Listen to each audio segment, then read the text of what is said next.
नमस्कार, मैं शिक्षा मिश्रा मध्य प्रदेश के सुप्रभात न्यूज में आपका स्वागत करती हूँ। दोस्तों, मध्य प्रदेश की तमाम फटाफट खबरों को जानने के लिए हमारे चैनल को सब्सक्राइब जरूर करें। साथ ही कमेंट सेक्शन में जरूर बताएं कि आप मध्य प्रदेश के किस जिले से हमारे न्यूज को देख रहे हैं। तो चलिए शुरू करते हैं खबरों को, जानते हैं आज के मुख्य समाचार। आदिवासी क्षेत्रों में ग्राम सभा की अनुमति के बिना साहूकार नहीं दे सकेंगे ऋण। मध्य प्रदेश के 89 आदिवासी विकास खंडों के 11,000 से अधिक गांवों में ग्राम सभा की अनुमति के बिना कोई साहूकार ऋण नहीं दे सकेगा। ऐसे क्षेत्रों में ग्राम सभा की अनुमति न होने पर राजस्व विभाग द्वारा जारी साहूकारी लाइसेंस भी अप्रभावी माना जाएगा। इसका प्राविधान सरकार ने साहूकारी अधिनियम में किया है।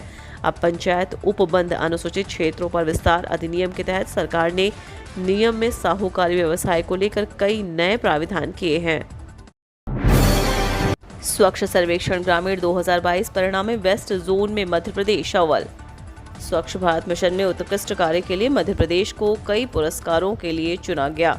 राष्ट्रपति द्रौपदी मुर्मू द्वारा 2 अक्टूबर को विज्ञान भवन दिल्ली में होने वाले स्वच्छ भारत दिवस पर यह पुरस्कार मध्य प्रदेश के दल को प्रदान किए जाएंगे। स्वच्छ भारत मिशन में स्वच्छ सर्वेक्षण ग्रामीण वर्ष 2022 में वेस्ट जोन में उत्कृष्ट कार्य करने वाले राज्यों में मध्य प्रदेश को प्रथम स्थान, उत्कृष्ट कार्य करने वाले जिलों में भोपाल को प्रथम एवं इंदौर को तृतीय स्थान प्राप्त हुआ है। इसी प्रकार सुजलाम अभियान 1 में श्रेष्ठ कार्य के लिए मध्य प्रदेश को प्रथम एवं सुजलाम अभियान 2 में मध्य प्रदेश को चतुर्थ पुरस्कार प्राप्त हुआ है।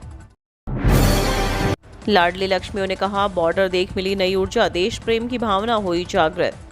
बॉर्डर पर सैनिक एवं आर्मी की व्यवस्था को देख और उनसे जवानों से मिलकर नई ऊर्जा का संचार हुआ है। इससे देश प्रेम की भावना जागृत हुई है। बॉर्डर पर भेजने के लिए मुख्यमंत्री शिवराज सिंह चौहान को हम धन्यवाद देते हैं। यह बातें लाडली लक्ष्मी बेटियों ने गुरुवार को रविंद्र भवन में आयोजित सम्मेलन के दौरान कही। दरअसल वह माँ तुझे प्रणाम के अंतर्गत प्रदेश के 196 स्कूलों की बालिकाओं को सरकार ने सीमा वाघा हुसैनी वाली पंजाब पर भ्रमण के लिए भेजा था। कार्यक्रम का शुभारंभ महापौर मालती राय द्वारा कन्या पूजन कर किया गया। जिला कार्यक्रम अधिकारी द्वारा आभार व्यक्त किया गया। इस दौरान कलेक्टर अविनाश लवानिया, निगमायुक्त केवसीएस चौधरी कोलसानी, निगम परिषद अध्यक्ष किशन सूर्यवंशी, लाडली लक्ष्मी बेटियां, उनके अभिभावक एवं महिला बाल विकास के अधिकारी उपस्थित थे। बोझ नहीं वरदान है बेटियां। कलेक्टर अविनाश लवानिया ने कहा कि बेटियों के जन्म पर प्रसन्नता और खुशी होनी चाहिए।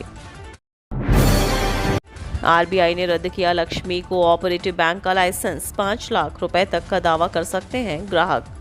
भारतीय रिजर्व बैंक ने महाराष्ट्र के सोलापुर में स्थित लक्ष्मी कोऑपरेटिव बैंक का लाइसेंस रद्द कर दिया है। साथ ही बैंक को निर्देश दिया है कि वो अपने सभी खाता धारकों की 5 लाख रुपए तक की जमा राशि वापस करें।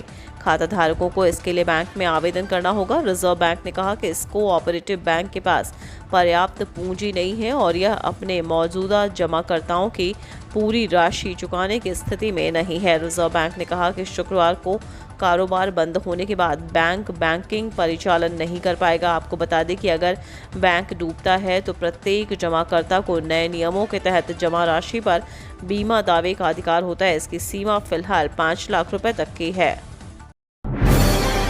दुष्कर्मी, आतंकी समेत 14 श्रेणी के अपराधी मरने तक जेल में ही रहेंगे। दुष्कर्म, आतंकी गतिविधियां, 2 हत्या करने वाले, जहरीली शराब बेचने वाले और विदेशी मुद्रा से जुड़े अपराध में सजा पाने वाले कैदियों को पूरा जीवन जेल में ही गुजारना पड़ेगा। 15 अगस्त और 26 जनवरी को भी वे बाहर नहीं आ पाएंगे। जेल विभाग ने इस संबंध में गुरुवार को आदेश जारी कर दिए। प्रदेश में अति गंभीर अपराधों को रोकने के लिए आजीवन कारावास की सजा में कड़े प्राविधान किए गए। अभी आजीवन कारावास को लेकर 2012 की नीति लागू थी। मुख्यमंत्री शिवराज सिंह चौहान के निर्देश पर अपर मुख्य सचिव डॉक्टर राजेश राजौरा की अध्यक्षता में इस संबंध में नया सिरे से नीति बनाने के लिए समिति बनाई गई थी। समिति ने उत्तर प्रदेश, महाराष्ट्र, उड़ीसा, हिमाचल प्रदेश, तेलंगाना, आंध्र प्रदेश सहित अन्य राज्यों की नीति का अध्ययन कर नई नीति बनाई है। मध्य प्रदेश में कट्टरपंथी संगठन बढ़ा रहे नेटवर्क, साल भर से केंद्रीय एजेंसियां सतर्क। टेरर फंडिंग मामले में केंद्रीय अन्वेषण अभिकरण एजेंसियों की प्रदेश में छापामारी से कट्टरपंथी संगठनों में हड़कंप मच गया है। बताया जा रहा है कि पिछले साल भर से प्रदेश में जमात उल मुजाहिदीन बांग्लादेश, सूफा और पॉपुलर फ्रंट ऑफ इंडिया आतंकी संगठनों ने अपना नेटवर्क बढ़ाना शुरू किया है। प्रदेश में सिमी आतंकियों की गतिविधियां भी सामने आती रहीं। इसी को देखते हुए केंद्रीय सुरक्षा एजेंसियां इन पर लगातार कार्रवाई कर रही हैं। मध्य प्रदेश में 18,527 पदों पर होगी प्राथमिक शिक्षकों की भर्ती। टीईटी पासिंग मार्क्स 60% से घटाकर 50 किए जाएंगे। मध्य प्रदेश सरकार ने प्राथमिक शिक्षक भर्ती के लिए इंतजार कर रहे हजारों अभ्यर्थियों को खुशखबरी दी है। सरकार ने ऐलान किया है कि राज्य में जल्द ही प्राथमिक शिक्षकों के 18,527 पदों पर भर्ती की जाएगी। साथ ही प्राथमिक शिक्षा पात्रता परीक्षा के पासिंग मार्क्स 60% से घटाकर 50% किया जाएगा। यानी प्राथमिक शिक्षक भर्ती में एमपी टीईटी प्राथमिक स्तर में 50% अंक पाने वाले अभ्यर्थी भी शिक्षक भर्ती आवेदन के लिए योग्य माने जाएंगे। मध्य प्रदेश सरकार की सूचना एवं जनसंपर्क विभाग की ओर से जारी सूचना के अनुसार राज्य में 18,527 पदों पर भर्ती होगी। इनमें स्कूल शिक्षा विभाग में 7,429 पदों पर और जनजातीय कार्य विभाग के 11,098 पदों पर भर्ती होगी। भोपाल को मिली बड़ी सौगात, अग्निकांड जैसी घटनाओं को रोकने के लिए आई आधुनिक हाइड्रोलिक मशीन।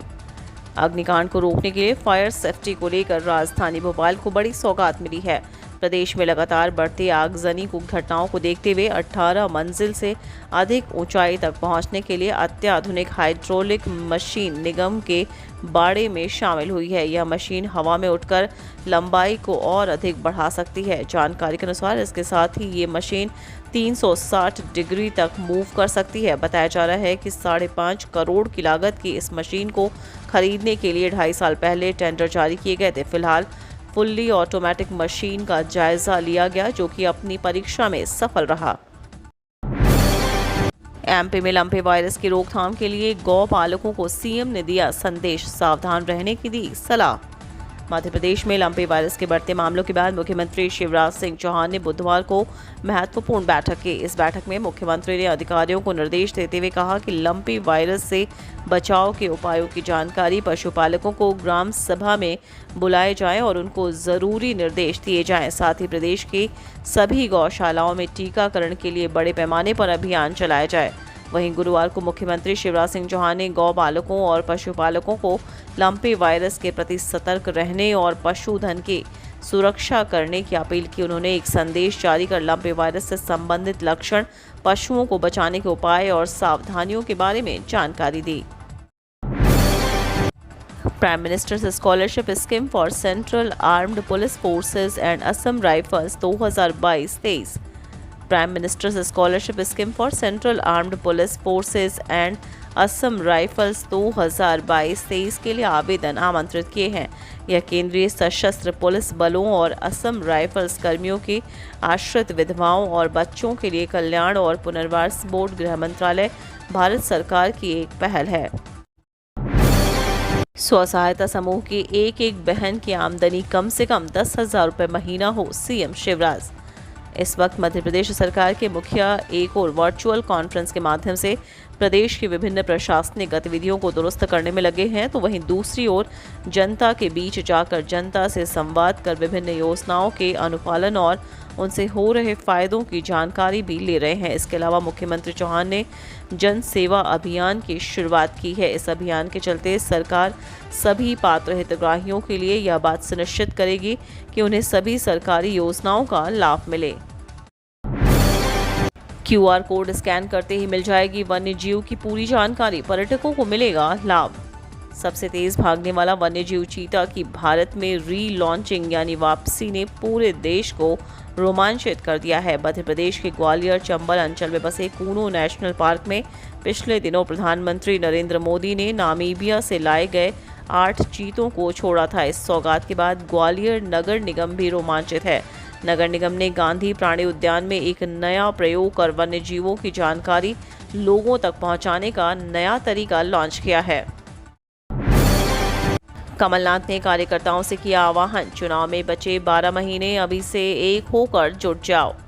प्रदेश के पूर्व मुख्यमंत्री और पीसीसी चीफ कमलनाथ ने प्रदेश के मुख्यमंत्री शिवराज सिंह चौहान, प्रधानमंत्री नरेंद्र मोदी पर जुबानी हमलों के साथ ही किसानों, युवाओं के मुद्दों को छुआ। यही नहीं बल्कि कभी ना घोषणा करने वाले पूर्व मुख्यमंत्री कमलनाथ ने बालाघाट में एक दो नहीं बल्कि 3 बड़ी घोषणाएं की। वहीं कांग्रेस की सरकार गिरते ही भाजपा सरकार को समर्थन देने वाले निर्दलीय विधायक प्रदीप जायसवाल को लेकर भी तीखी बात कही।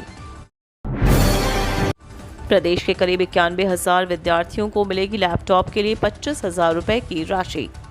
प्रदेश के 91,617 विद्यार्थियों को लैपटॉप के लिए 25,000 रुपए की राशि मिलेगी। मध्य प्रदेश माध्यमिक शिक्षक मंडल के सत्र 2021-22 में 12वीं परीक्षा में 75% अंक लाने वाले करीब 91,617 विद्यार्थियों को लैपटॉप के लिए 25,000 रुपए की राशि मिलेगी। लाल परेड ग्राउंड में 3 अक्टूबर को मुख्यमंत्री शिवराज सिंह चौहान विद्यार्थियों को लैपटॉप के लिए राशि देंगे। स्कूल शिक्षा विभाग ने इसकी तैयारियां शुरू कर दी हैं। इस संबंध में लोक शिक्षण संचालनालय ने सभी कलेक्टर और जिला शिक्षा अधिकारियों को आदेश जारी कर दिए हैं। इस बार विद्यार्थियों की संख्या बहुत ज्यादा है। इसे देखते हुए लाल परेड ग्राउंड में आयोजित कार्यक्रम में सिर्फ भोपाल व आसपास के जिलों के विद्यार्थियों को बुलाया जाएगा, जबकि अन्य जिलों के विद्यार्थियों को विभाग द्वारा दी जा रही लिंक के माध्यम से कार्यक्रम में जुड़ सकेंगे। बता दें कि माध्यमिक शिक्षा मंडल की 12वीं में 6,97,880 विद्यार्थी शामिल हुए। इसमें 6,29,381 नियमित और 68,699 प्राइवेट विद्यार्थी थे। नियमित विद्यार्थियों का रिजल्ट 72.72% रहा। मौसम विभाग ने जारी किया अलर्ट, 2 सिस्टम एक्टिव, 18 जिलों में गरज चमक के साथ भारी बारिश की चेतावनी। बंगाल की खाड़ी में बने कम दबाव के क्षेत्र से मध्य प्रदेश में एक बार फिर झमाझम बारिश का दौर शुरू हो गया है। एमपी मौसम विभाग ने आज सभी संभागों में बारिश की चेतावनी जारी की है। 2 दर्जन से ज्यादा जिलों में अति भारी से भारी बारिश के लिए येलो और ऑरेंज अलर्ट जारी किया गया। वहीं 10 संभागों में गरज चमक के साथ बिजली गिरने और चमकने की चेतावनी जारी की है। सितंबर के अंतिम सप्ताह में मध्य प्रदेश के कुछ क्षेत्रों से मानसून विदा होने की शुरुआत होने की भी संभावना है।